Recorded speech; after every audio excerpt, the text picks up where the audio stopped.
C'est un message qui va nous faire du bien. Bien aimé, ce soir, c'est la guérison d'un aveugle. Amen. Et quand nous parlons d'aveuglement, aïe, aïe, aïe, aïe, aïe, c'est changement de vision, c'est changement de perspective, c'est changement de mentalité, c'est changement d'aspect intellectuel. Ton intelligence, mon intelligence doit être renouvelée. La guérison d'un aveugle. Et nous bénissons le Seigneur, bien-aimé, pour tous ces moments qu'il nous donne dans sa présence.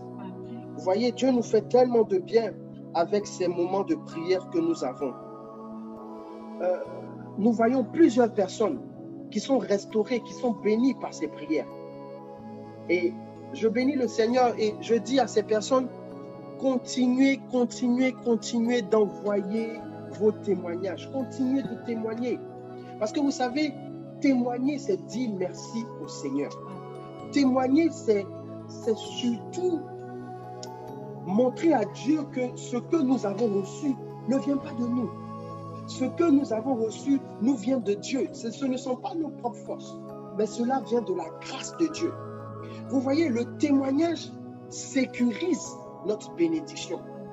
Le témoignage, en fait, en témoignant, nous reconnaissons véritablement que ce que nous avons reçu, ce qui s'est passé dans notre vie, c'est Dieu qui l'a fait.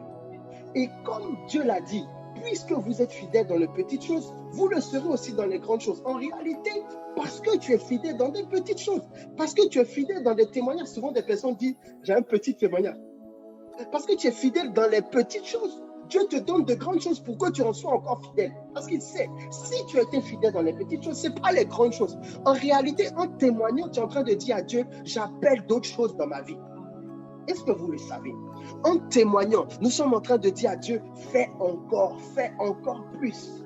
Alléluia. Le témoignage appelle d'autres témoignages. Le témoignage appelle d'autres actions de Dieu. Le témoignage sécurise la bénédiction. Parce que tu reconnais que c'est Dieu qui a fait. Tu reconnais que c'est Dieu qui a fait. Et parce que tu es fidèle en lui disant merci, tu es en train de témoigner. Témoigner, c'est dire merci à Dieu. Et c'est une loi très, très importante. Parce que c'est une loi de reconnaissance. Paul dit aux Corinthiens que Dieu soit remercié, lui qui donne la victoire par notre Seigneur Jésus-Christ. Que Dieu soit remercié. En fait, il est en train de dire, témoigne. Parce que quand tu témoignes, tu dis merci à Dieu. Tu dis merci à celui qui t'a donné la victoire par notre Seigneur Jésus. Je veux nous poser une question ce soir. D'où nous vient notre victoire? D'où nous provient notre victoire? Nous étions malades. La maladie est finie. C'est notre guérison, yes. Mais est-ce que c'était de notre sort? Est-ce que c'est nous qui avons fait? Est-ce que ce sont nos efforts? C'est la grâce de Dieu. Des personnes sont tombées malades, ils ne sont pas sortis de là. D'autres sont morts. Ils ne sont pas sortis de là. Vous avez peut-être la même maladie. Toi, Dieu t'a tiré de là. Mais lui, il est resté. D'autres sont restés. C'est la grâce et la faveur de Dieu. C'est pourquoi quelqu'un doit partager ce message. Partage, invite une personne, 2, 3, 4, 5. Commente, dis c'est la grâce de Dieu. Dis c'est la grâce de Dieu. C'est la grâce de Dieu. D'autres ne travaillaient pas. Ils ont lutté. Et Dieu a ouvert les portes. Pendant que d'autres personnes avec qui elles luttaient continuent de lutter, toi tu travailles maintenant. C'est la grâce de Dieu. J'ai la grâce de Dieu. Je me souviens quand j'étais petit, ma mère me disait, elle m'a appris une chose. Elle m'a dit, quand quelqu'un te donne quelque chose, n'oublie jamais de dire merci. Dis merci toujours à cette personne qui t'a donné cette chose. Et c'était une loi que j'avais retenue. C'est pourquoi quand quelqu'un te fait du bien, qu'est-ce que nous devons faire? On doit dire merci à cette personne. C'est la moindre des choses. C'est la reconnaissance. Merci pour ce que tu as fait. Alléluia. Je ressentis à l'entame du message. Parce que vous voyez, et tout ça, ça fait partie, c'est ça. Je comprends pourquoi je l'ai senti. C'est la guérison de l'aveugle. Et la guérison de l'aveugle, ce n'est pas forcément un aveugle. Il n'est pas forcément physiquement aveugle. Ça peut être un aveuglement spirituel qui fait que des choses qu'on doit voir, on ne voit pas. Des choses qu'on doit connaître, on ne connaît pas. Des choses qu'on doit comprendre, on ne les comprend pas. Aveuglement. Et vous voyez, j'ai ressenti cela. De dire à quelqu'un qu'il faut dire merci. j'ai ressenti qu'une personne ne doit pas manquer de reconnaissance. Parce que la reconnaissance motive celui qui t'a donné de redonner. La reconnaissance fait que l'action entreprise perdure. C'est-à-dire que j'ai donné parce qu'on est venu me dire merci. Ah, cette personne-là, elle est bien. Elle reconnaît au moins que je lui ai fait du bien. Et parce que tu reconnais que je t'ai fait du bien, je pense encore à toi demain. Je pense encore à toi demain. Bien-aimé, est-ce que vous croyez que Dieu, c'est un Père? Et souvent, il nous fait des actions. Nous avons des bénédictions qui viennent de Dieu. Des bénédictions qui nous ont surpris. Et nous ne pouvons même pas dire merci à Dieu. Nous ne pouvons même pas dire merci à Dieu. Souvent, nous croyons que quand nous venons témoigner, c'est pour le serviteur. Non, non, non. C'est le Dieu du serviteur. C'est le Dieu du serviteur qui est glorifié. Parce que le serviteur, même quand il reçoit le témoignage, il dit, « Eh mon Dieu, tu es avec moi. Eh mon Dieu, tu es avec moi. » Alléluia. Lui, il est convaincu que Dieu vous a touché. Mais faites les retours aussi. Quand il y a des choses dans vos vies, faites les retours. Dieu fait quelque chose, dites que Dieu a fait. Alléluia. Dites que Dieu a fait. Ne cachez pas cela. Dites que Dieu a fait. Un simple merci, pas à moi, mais à Dieu. Parce que merci pour son efficacité. Merci Seigneur pour ce que tu as fait dans ma vie. Je viens te dire merci Seigneur. Parce que la dernière fois, à la prière, Dieu m'a visité. À la prière, Dieu m'a fait du bien. À la prière, Dieu a changé ma situation.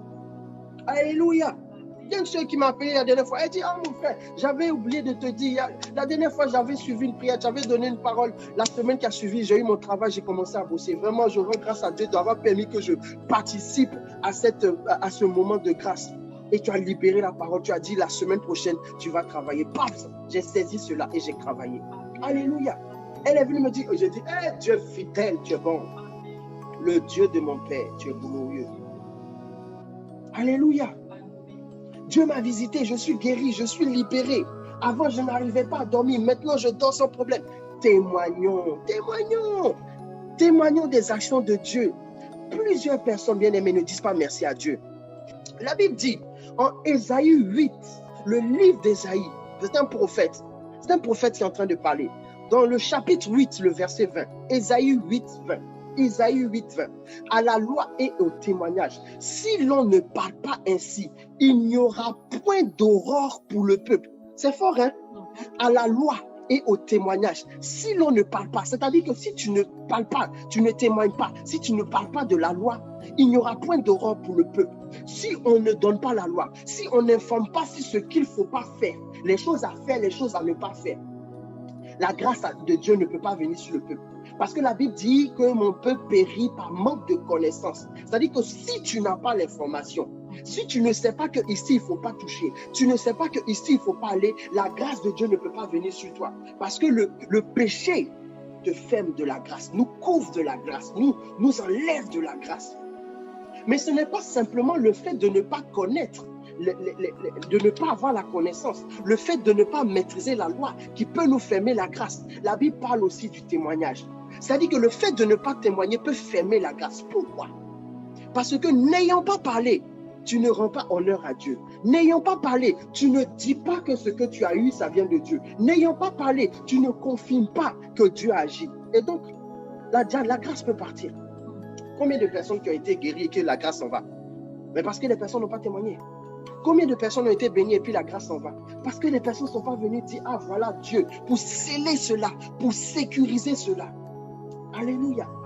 Témoigner glorifie le Seigneur.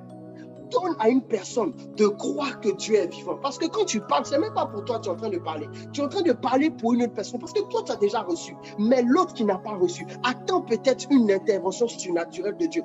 Par cette parole, elle dit, hey, mais si Dieu a fait pour cette personne, elle peut faire pour moi. Cette parole va donner de l'espoir à quelqu'un. Peut-être même que quelqu'un vit la même situation que toi depuis des années. Il ne sait même pas comment s'en sortir. Mais par ton témoignage, cette personne prend en compte que Dieu est vivant. Elle comprend que aussi Dieu peut la visiter. Alléluia.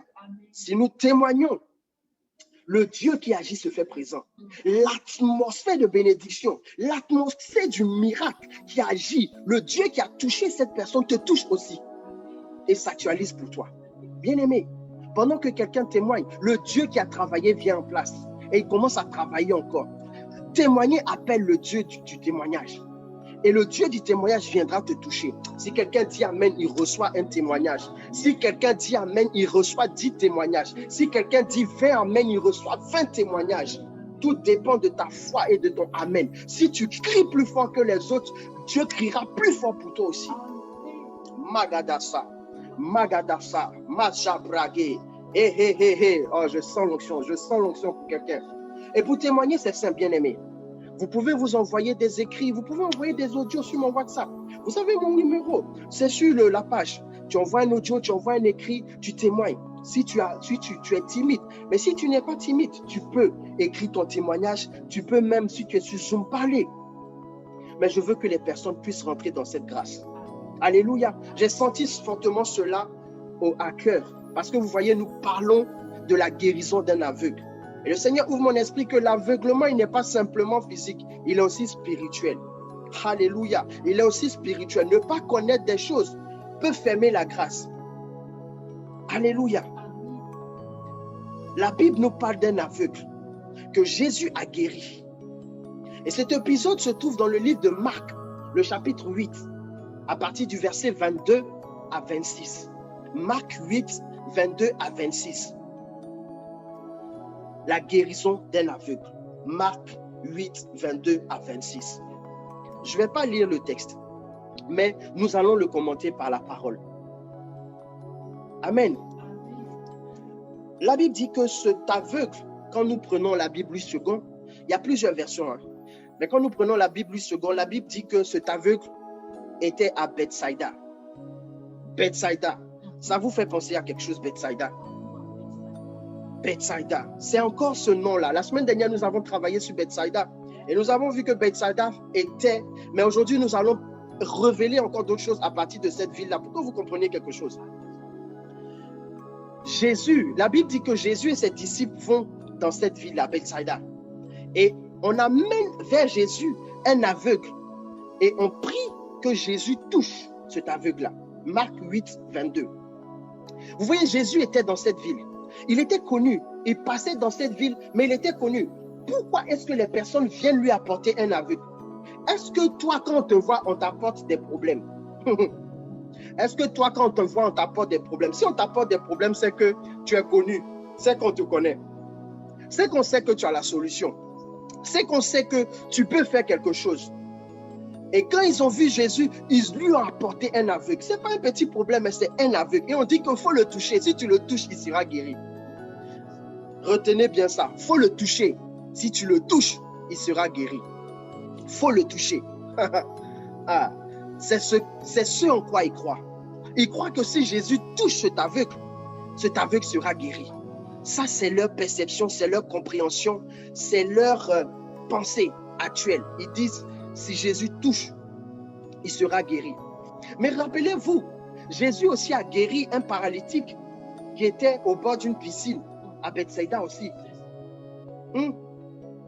Alléluia. Des personnes savent que Jésus a ce pouvoir-là. C'est-à-dire que l'information prend.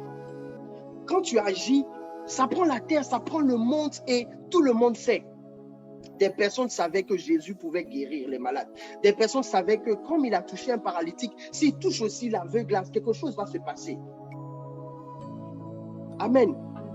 Et je prie ce soir que comme Jésus a fait pour ces personnes, comme il a fait pour ce paralytique, comme il a fait pour cet aveugle, je prie que Dieu te touche aussi. Qu'il te touche aussi et qu'il apporte une chose nouvelle dans ta vie au nom de Jésus. Au nom de Jésus. C'est donc dans cette optique que cet aveugle est apporté à Jésus, pour que Jésus puisse lui donner la vue, lui redonner la vue. Le verset 23 dit que Jésus prend l'aveugle et le conduit hors du village. Dit hors du village. Hors du village. Jésus attrape la main de l'aveugle et il sort du village. Jésus l'emmène hors du village. Dis à quelqu'un hors du village. Dis à quelqu'un hors du village. Pourquoi Jésus l'emmène hors du village? pourquoi est-ce que Jésus l'amène hors du village? Vous voyez, des personnes lui amènent un aveugle pour qu'il lui redonne la vue. Ces personnes croient que Jésus peut le faire. Mais Jésus, il prend l'aveugle et puis il sort du village. C'est-à-dire qu'il quitte devant eux. Ils étaient ensemble. Jésus quitte, il prend l'aveugle et puis il dit quittons cet endroit-là. Et il s'en va hors du village avec l'aveugle. Il prend la main de l'aveugle et il sort du village. Mais pourquoi Jésus quitte devant ces personnes et Jésus va hors du village? Pourquoi? Mais les personnes ont dû dire, mais où il va avec notre frère? Mais Jésus, lui, sait pourquoi il fait ça. Vous voyez, les auteurs sacrés se confondent sur cette ville, Bethsaïda, Bethzata, Bethhada. Mais ce que nous pouvons comprendre, c'est qu'il y avait une ville qui s'appelait Bethsaïda, qui était à Jérusalem, où Jésus a guéri le paralytique. Mais il y avait une autre Bethsaïda aussi en Galilée. Vous voyez? Mais ce que nous devons comprendre, c'est que le nom a une action. Le nom, peu importe sa localité, c'est le même esprit. C'est l'esprit de la ville qui est transporté. Bethsaïda, c'est les mêmes personnes qui sont là-bas. Là où il y avait la piscine, fait un esprit, il y avait une mentalité en Jérusalem, mais en Galilée, à cause du nom de cette même ville, les mêmes attitudes, les mêmes actions se répétaient aussi. Les gens pensaient pareil. Je vais vous démontrer ce que je suis en train de dire. Vous savez, à Bethsaïda, on connaît le miracle. On voit des guérisons s'opérer. Mais les guérisons qu'on connaît, c'est au bord d'une piscine. On sait que quand Dieu va guérir, non, même pas Dieu, on sait que quand une guérison va venir, parce que Bethsaïda, c'est le lieu de la grâce.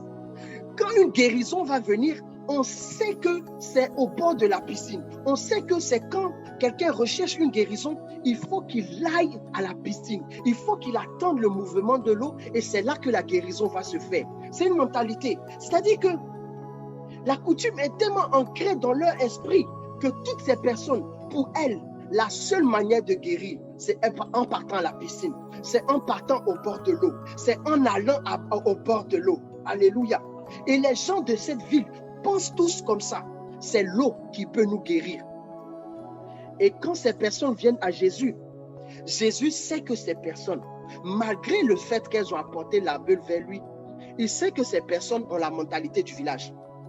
Il sait que ces personnes ont la mentalité du village. Sur 10 personnes dans ce village, 8, 9 même croient que la guérison ne peut s'opérer que par le touchement de la piscine de Bethsaïda.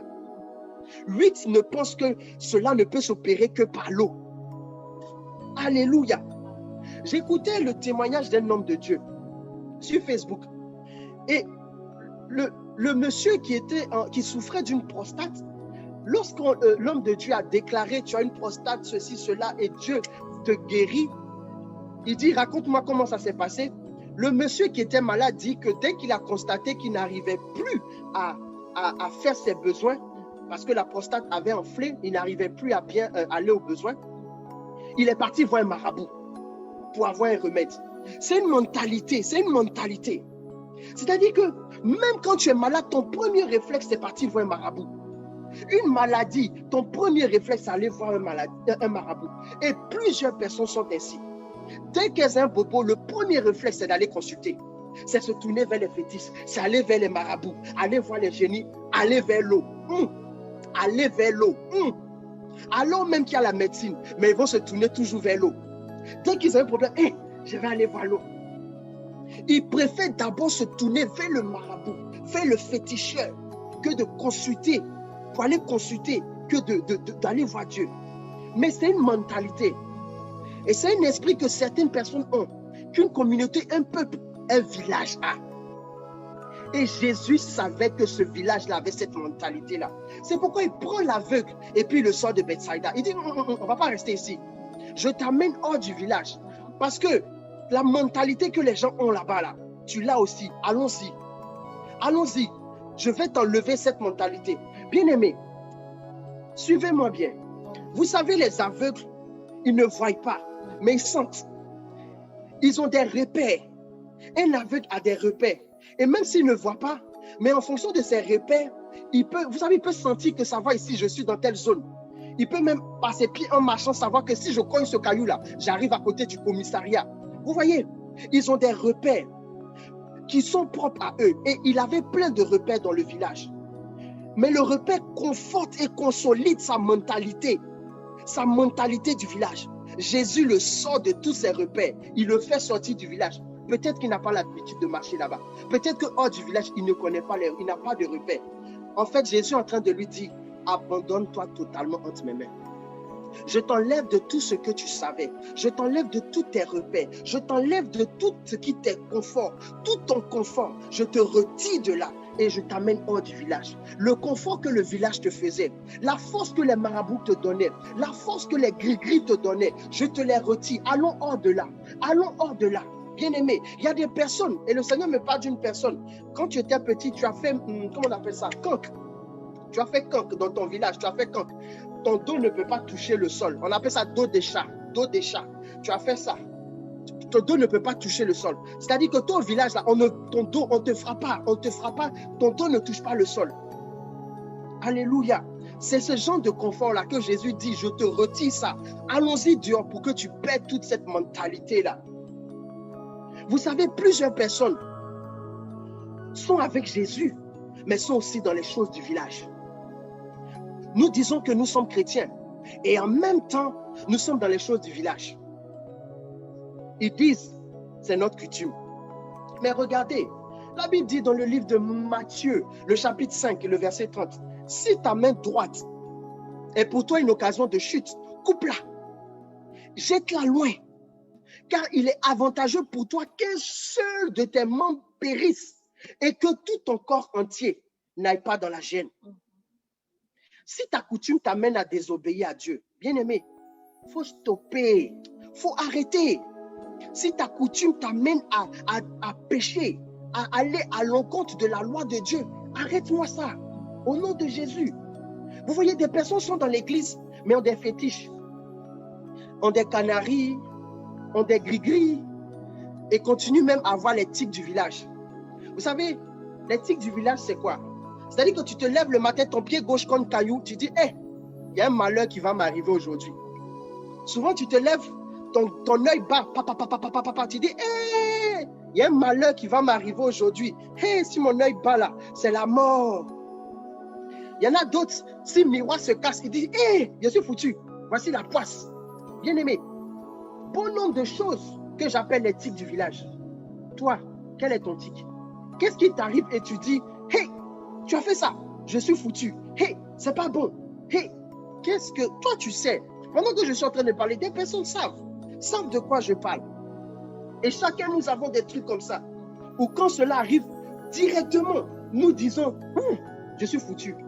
Oh, la Bible dit en 2 Corinthiens 5, le verset 17. 2 Corinthiens 5, le verset 17. Si quelqu'un est en Christ, il est une nouvelle créature. Les choses anciennes sont passées. Voici, toutes choses sont devenues nouvelles. Bien-aimé, je veux dire à quelqu'un, parce que nous avons accepté le Seigneur, parce qu'il nous a pris par la main, il nous fait sortir du village. Il nous fait sortir des choses anciennes. Il nous fait sortir de nos mauvaises habitudes. Il nous fait sortir de nos anciennes habitudes. Et il nous conduit vers une nouvelle destination, vers une nouvelle vision, vers une nouvelle mentalité. Les choses du village sont passées et Christ, en lui, nous sommes une nouvelle créature. Nous disons que nous sommes nés de nouveau. Nous sommes nouvellement nés. Et nous fonctionnons sur le standard de Dieu. Et ça, c'est avec la mentalité de Dieu. Est-ce que quelqu'un peut dire un gros amen là où il est? Est-ce que quelqu'un peut dire un gros amen? Christ connaissait la mentalité de cet aveugle. Il ne pouvait pas penser autrement que la guérison se ferait par la piscine. Parce que c'est un gars de Bethsaida. Pour lui, la piscine, pour lui, c'est une action surnaturelle qui doit arriver pour que quelque chose se passe. Il attendait la visitation de l'eau. L'aveugle ne pouvait pas lui-même entrer dans cette piscine puisqu'il ne voyait pas. Mais il a entendu parler de cela. Il devait dire, peut-être que Jésus est en train de me conduire là-bas. Qui va me conduire là-bas même? Peut-être que quand Jésus le prend par la main, peut-être qu'on s'en va à la piscine. Parce que pour eux, dans leur mentalité, il y a une seule manière de guérir. Ils connaissent comment est-ce qu'on guérit. Tu vas, tu sautes dans l'eau et puis tu es guéri. Ils savent ça. Ils devaient se dire que nous partons à la piscine. Oui, vous partez à la piscine. Parce que tu as rencontré la plus puissante des piscines. Jésus, le sauveur du monde. Celui devant qui aucune maladie ne résiste. Aucun défaut ne résiste. Et lorsque Jésus l'amène hors du village, la Bible dit que Jésus lui met de la salive sur les yeux. Pourquoi Jésus lui met de la salive sur les yeux? Pose la question à ton voisin. Pourquoi Jésus lui met de la salive sur les yeux? Pose la question à ton voisin. Pose la question. Dis, pourquoi Jésus lui met de la salive sur les yeux? Et partage ce message. Si tu veux savoir pourquoi Jésus met de la salive sur ses yeux, partage à 10 personnes. Pourquoi est-ce que Jésus met de la salive sur les yeux de cet aveugle? Vous savez, la mentalité de cet aveugle est très très ancrée. Elle est très forte. Il a peut-être grandi dedans et il est dedans. Dans son esprit, il devait se dire que pour guérir, il faut être à côté de l'eau. La piscine, c'est la symbolique de l'eau. Pour guérir, il fallait qu'il soit à la piscine. Pour cet aveugle, la guérison avait un rapport avec de l'eau. C'est-à-dire que dans son esprit, c'est l'eau simplement qui peut le toucher et puis il va arriver quelque chose. Dans son esprit, comme le paralytique, il faut qu'il descende dans l'eau pour être guéri. S'il ne descend pas dans l'eau, il ne sera pas guéri. Donc, il y a un rapport dans leur esprit avec l'eau. S'il n'y a pas une guérison s'opérant avec l'eau, ils ne peuvent pas ne pas croire. Ils peuvent ne pas croire. Depuis qu'il est petit, il a entendu qu'à travers l'eau, les gens ont été guéris. Des gens se sont lavés dans cette piscine et leur condition a changé. Dans son esprit, il attendait que l'eau le touche. Il voulait sentir de l'eau pour être guéri. Est-ce que vous me comprenez? Il voulait que l'eau le touche pour être guéri. Car vous savez, dans le processus de la guérison, nous devons croire. Il y a une action de foi. Si nous ne croyons pas que la guérison puisse opérer de la manière dont l'homme de Dieu ou la personne qui prie pour toi est en train de te dire, s'il te dit tu vas être guéri ainsi, si tu ne crois pas, tu ne peux pas. C'est pourquoi vous allez vous rendre compte que des personnes, avant de prier, disent, est-ce que tu crois que Jésus peut te guérir? Et cet aveugle, formaté depuis des années par son village, par sa mentalité, parce que c'est l'eau qui guérit pour lui, il s'attendait à de l'eau. Jésus prend de la salive et touche ses yeux. La salive, c'est quoi? La salive, c'est de l'eau. Quand le liquide a touché ses yeux, il s'est dit, peut-être que c'est l'eau de la piscine qu'ils ont réservée pour moi. Peut-être que c'est un corps de la piscine pendant que l'ange était en train d'agiter. Quand ils l'ont touché avec l'eau, il s'est dit, peut-être que c'est l'eau. Bien-aimé, il se dit, peut-être qu'il a mis l'eau de la piscine sur mes yeux. Vous voyez, plusieurs personnes ont reçu des informations que l'eau de leur village donne enfant, que l'eau de leur village donne mari, l'eau de leur village donne travail, donne des bénédictions, ouvre des portes. Et ces personnes peuvent faire des milliers de kilomètres pour aller devant cette eau, l'eau de leur village, pour parler aux génies, pour parler aux mauvais esprits. Ce n'est pas de leur faute, c'est leur mentalité. C'est ainsi qu'elles ont grandi. Mais elles ne savent pas qu'en faisant cela, c'est un péché et un péché grave. Car le premier commandement de la Bible dit, tu adoreras le Seigneur ton Dieu. En d'autres termes, en allant devant ces eaux, c'est une malédiction que ces personnes sont en train d'attirer sur elles.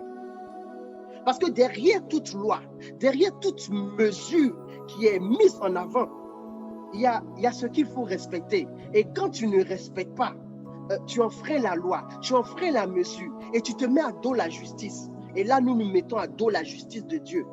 Des personnes s'attirent des malédictions. Or, une malédiction, elle perdue dans le temps. La Bible dit en Exode 20, le verset 5. Exode 20, le verset 5.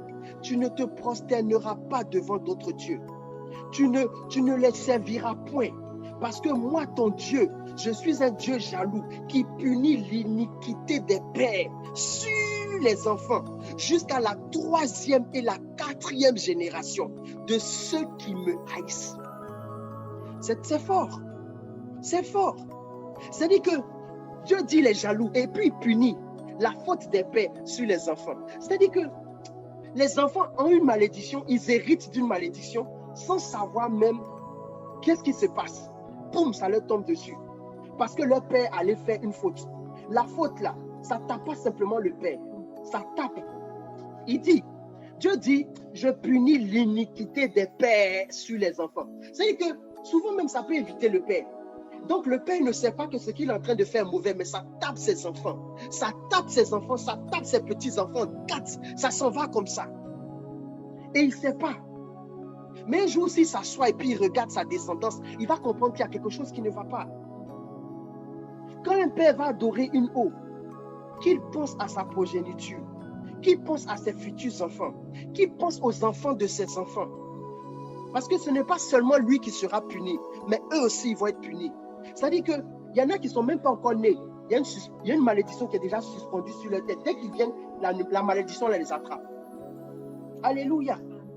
Des choses bizarres vont commencer à être observées dans cette famille.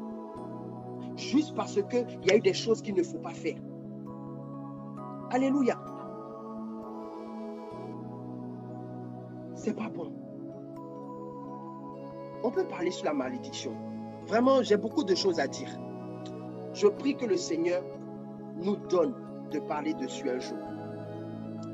Bethsaïda était une ville qui n'était pas de Dieu, qui ne croyait pas aux miracles. Parce que des miracles se sont faits là-bas, mais ils s'en foutaient. Regardez, Matthieu dit dans le livre, en Matthieu 11, 21, Matthieu 11, 21, il dit, malheur à toi, Chorazin, malheur à toi, Bethsaïda, car si les miracles qui ont été faits au milieu de vous avaient été faits dans Tyr et dans Sidon, il y a longtemps qu'elle se serait repentie en prenant le sac et la cendre. C'est-à-dire que malgré ce qui s'est fait là-bas, ils n'ont pas changé. L'esprit du village est resté en eux. Malgré ce que Jésus a montré, c'est-à-dire que des personnes, ils voient la main de Dieu, mais ils ne changent pas. Ils voient que Dieu est vivant, hein. Ils savent, mais ils ne changent pas leurs habitudes. Ils restent ancrés au village, ils restent dans les pratiques, ils restent dans la sorcellerie, ils restent dans les fétiches, ils restent dans les maraboutages. Pourtant, ils ont vu la main de Dieu. Ils ont vu Dieu qui les a déjà guéris même souvent. Ils ont vu Dieu qui agit pour eux, mais ils ne changent pas. Regardez le paralytique, il rencontre Jésus, mais il demande à être jeté dans la piscine. Tellement que la coutume le réclame, tellement que l'eau l'appelle, c'est l'eau là qui l'appelle. Nous pouvons être à l'église, mais continuer à avoir des bracelets, de trucs bizarres, des trucs. Mets des cœurs, bien aimés, sécurise ce direct, mets des cœurs, des bracelets en main. Vous savez, souvent, il y a des enfants, quand ils naissent, on leur met des bracelets avec des perles rouge, blanc, des fils blancs. Pourtant, ils sont à l'église, hein, baptême, et puis tu le vois, il appelle. Moi, quand je vois ça, je dis, hey, mais est-ce qu'on a compris le Dieu qu'on sait là? Est-ce qu'on a compris le Dieu qu'on vient rencontrer? Comment on peut être dans l'église et faire aussi d'autres choses? Alléluia. Jésus dit, sortons de cette ville. Dis à ton voisin, sortons de cette ville. Sortons de cette ville. Sortons de cette ville. Alléluia. Malgré cela, puisque tu veux les miracles, mon homme aveugle, viens, on va partir. Viens, on va partir. Et il prend la salive comme support de guérison. Il touche ses yeux et après il touche avec ses mains. Parce que si vous vous souvenez, au début, ils ont dit que s'il te touche, tu seras guéri. Donc, la mentalité, c'était l'eau. C'est pourquoi il a mis la salive. Et la deuxième mentalité, c'est-à-dire la deuxième croyance, c'est qu'il attendait que Jésus le touche par les mains. C'est-à-dire qu'il y a certaines personnes, tu peux lui dire tu es béni, mais si lui, la bénédiction pour lui, c'est quand on met la main sur la tête. Si tu n'as pas mis ça pour lui, il va te dire il n'est pas béni. Est-ce que vous comprenez ce que je suis en train de vous dire? Il y a certaines personnes qui disent que si tu pries pour eux, il faut que tu viennes les toucher. C'est-à-dire que si tu ne les as pas touchés, ils vont te dire que tu n'as pas prié. Pourtant, tu as prié. Mais parce qu'il attendait que tu le touches. Cet aveugle attendait deux choses, l'eau et les mains. L'eau et les mains. Jésus lui a mis l'eau. Et ensuite, il a mis les mains. Mais vous voyez, la preuve que Jésus ne pouvait pas refaire la salive, sinon, parce que le gars avait une mentalité bizarre. La deuxième fois, quand Jésus le touche, Jésus ne touche pas avec la salive. Parce que la première fois quand Jésus le touche, ses yeux commencent à s'ouvrir. S'il voit que Jésus est en train de prendre son crachat, il allait dire, lui, il est en train de faire quoi? La première fois, il n'a pas vu, mais il a senti de l'eau. Mais la deuxième fois, Jésus n'a pas pris la salive. Bien aimé. Il sait que si cet aveugle avait vu la salive, vous savez, les gens de Bethsaïda, ils réfléchissent beaucoup. Là où il n'y a pas de miracle, c'est les gens qui réfléchissent beaucoup. Les gens qui disent non, non, bon, vraiment, tu vois, notre Dieu là, il fait ci, non, bien aimé, il dit, le royaume des cieux appartient aux tout petits. Les petits là, ils ne réfléchissent pas, ils sont naïfs. Pour eux là, si tu dis, je vais t'amener gâteau demain, il dit, papa va amener gâteau. Il ne réfléchit pas comment papa va faire. C'est ce que le Seigneur veut que nous ayons, cette mentalité de comment il va faire. Mais de toute façon, tu vas savoir ça comment même. Quand Dieu fait sa magie, là, son surnaturel, et puis pouf, la bénédiction, tu peux comprendre la démonstration spirituelle qui se fait. On ne peut pas comprendre la démonstration spirituelle. Alléluia. Actuellement, il y a un ange qui est à côté d'une personne. Et cette personne a fortement mal au dos. Il y a un point au niveau de ton bas du dos là. Juste avant la fesse, au milieu. Il y a un ange qui est en train de te toucher.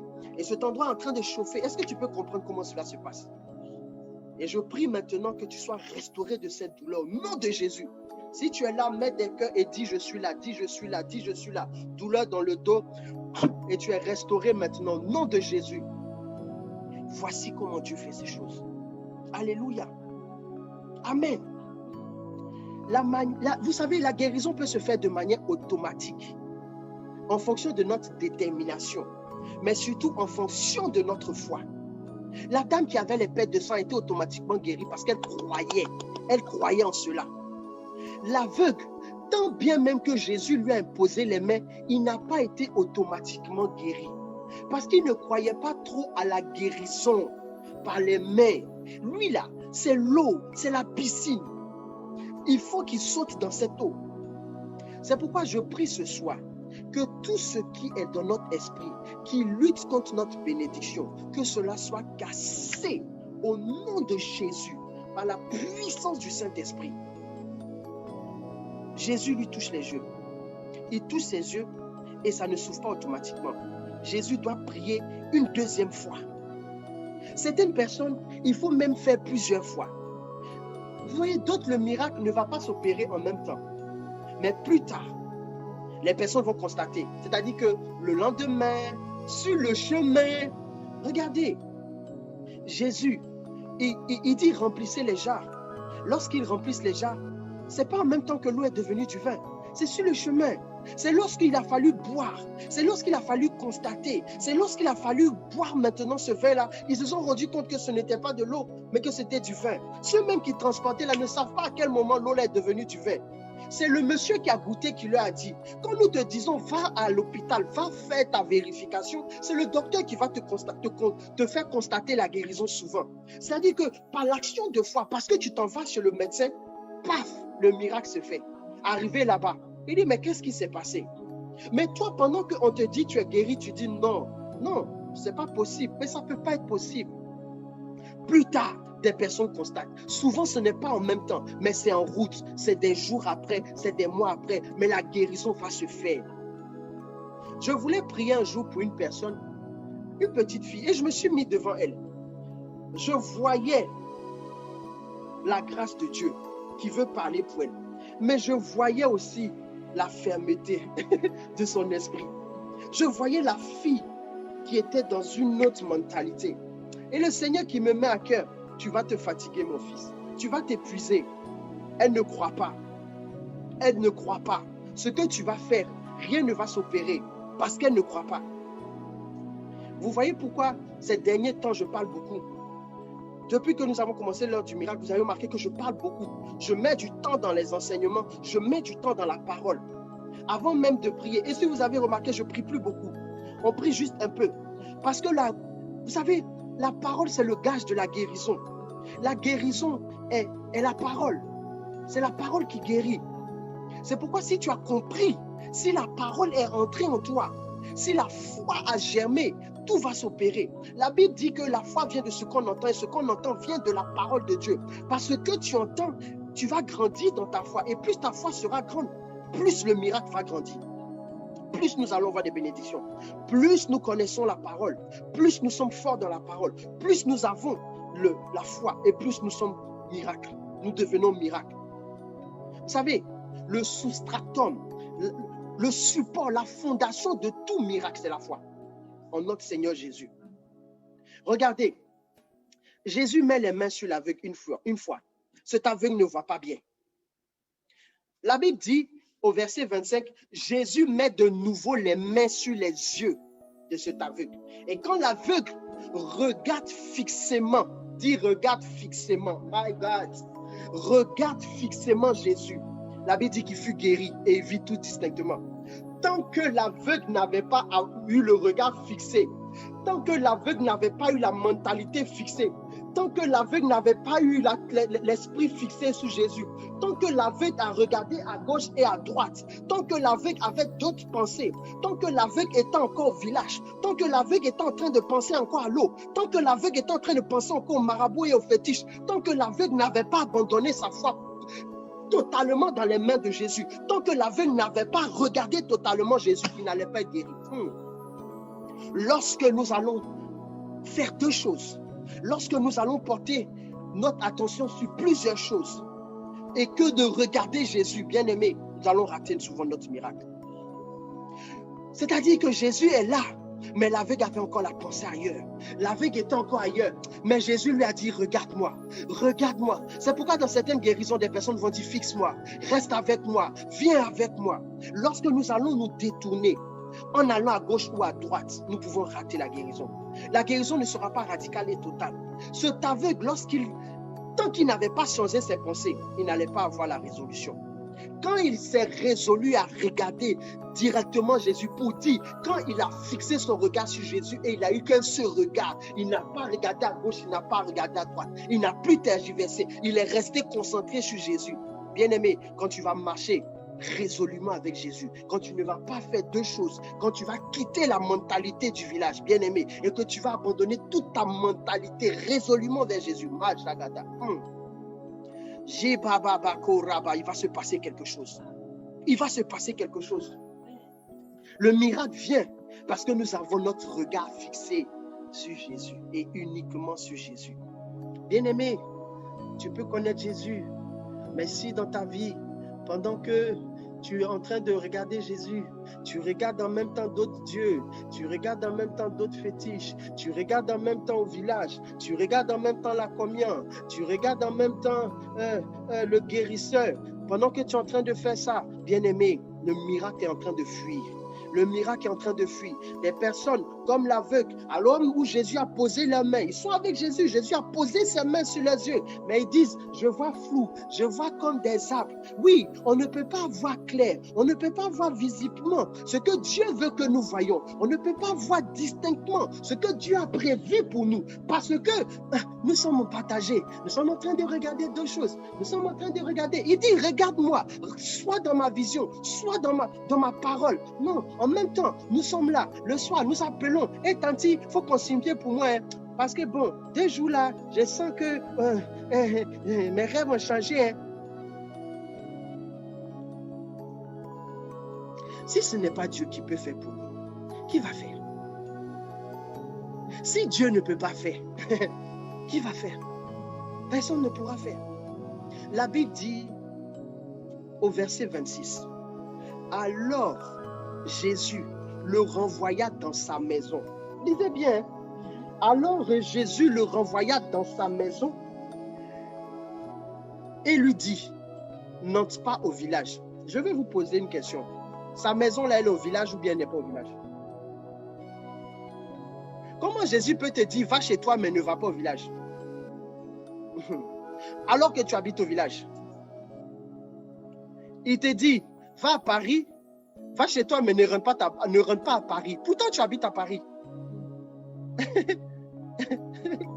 Hein? Comment on peut entrer dans sa maison sans entrer au village? Puisque ma maison est au village.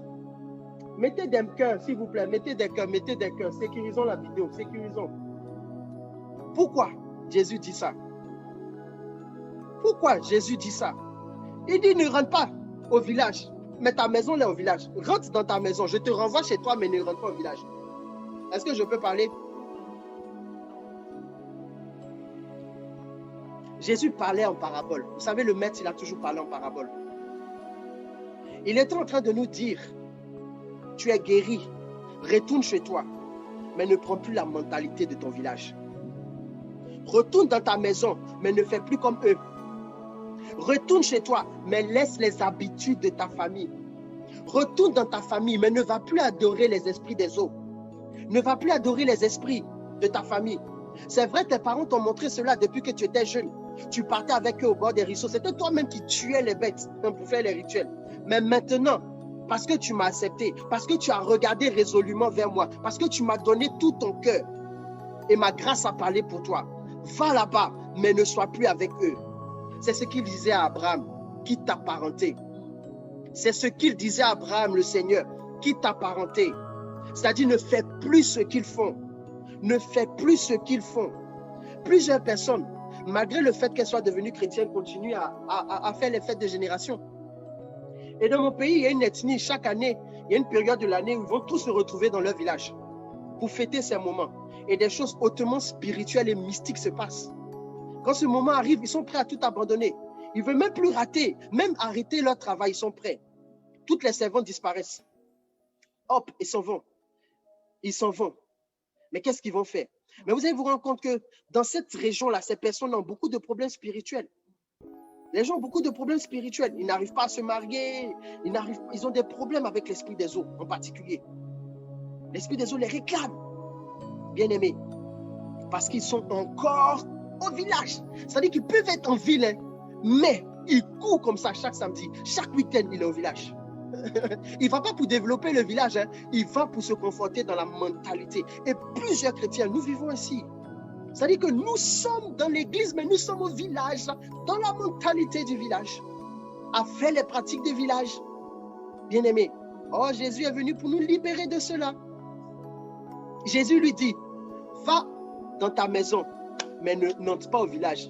Ne t'assois pas au village, ne te confesse pas au village. Le psaume 1 dit quoi? Ne t'assois pas en présence des moqueurs. Les bonnes mœurs corrompent. Les mauvaises mœurs corrompent les bonnes mœurs. C'est-à-dire que si tu t'en vas avec ces personnes-là, tu vas changer. La grâce que tu as reçue là, tu vas la laisser perdre, tu vas la laisser partir. C'est comme ça que des personnes se retrouvent après, ne comprennent plus et puis sont perdues. Bien-aimés, notre mentalité détermine notre accélération. Paul disait aux Romains plutôt, Romains 12, le verset 2, ne vous conformez pas au siècle présent, mais soyez transformés par le renouvellement de l'intelligence, afin que vous discerniez quelle est la volonté de Dieu, ce qui est bon, agréable et parfait. Ce n'est pas parce que tu as grandi dans une chose que tu dois rester dans cette chose-là. Ce n'est pas parce que tout le monde fait une chose que toi aussi tu dois absolument la faire. Paul dit, soyons transformés par le renouvellement de l'intelligence. Je prie pour que notre intelligence soit renouvelée. Et que ce renouvellement nous amène à comprendre que Dieu veut des choses excellentes pour nous. Dieu veut que nous puissions connaître, voir ce qui est bon pour nous, ce qui est agréable, ce qui est parfait. Bien-aimé, Dieu veut que nous puissions connaître cela. Et sa plus grande vérité, sa plus grande volonté plutôt, c'est que nous soyons bénis. C'est que nous soyons guéris. Il ne peut pas avoir payé un si grand prix pour nous laisser dans le feu. Il ne peut pas avoir payé un si grand prix par sa mort pour que nous soyons malades, pour que nous soyons dans la souffrance. Il ne peut pas avoir... En fait, il ne peut pas... C'est-à-dire que on ne peut pas venir payer une rançon pour libérer quelqu'un et puis voir cette personne-là être toujours dans les problèmes. Quelqu'un était dans les mains des braqueurs. Les braqueurs ont mis la tête, les pistolets sur la tête et on dit donnez l'argent. Quand on vient donner l'argent là, c'est pour que la personne se quitte dans la main de ses braqueurs. Jésus a été la rançon. Il est venu se donner en rançon pour nous racheter des mains de l'ennemi.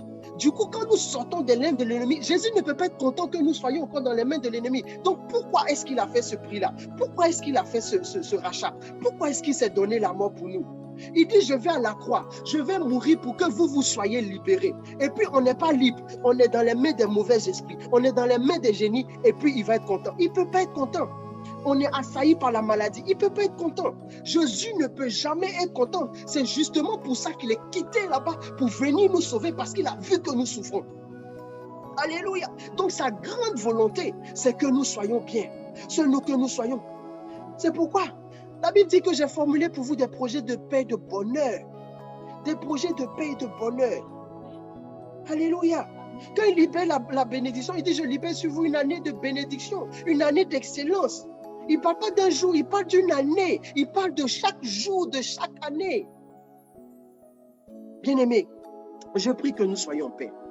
C'est pourquoi ce soir, je prie que le shalom de Dieu nous soit transmis. Et si une situation te fait souffrir, je la maudis au nom de Jésus.